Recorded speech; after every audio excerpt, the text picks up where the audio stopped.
วงมาลาสิน้องนำกายวาจีนำมโนน้อมขึ้นสักการขอบารมี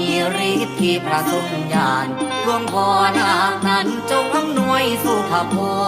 ลวารานีแม่นพิธีมงคลบังเกิดเลิศล้นเป็นพรทิพยายา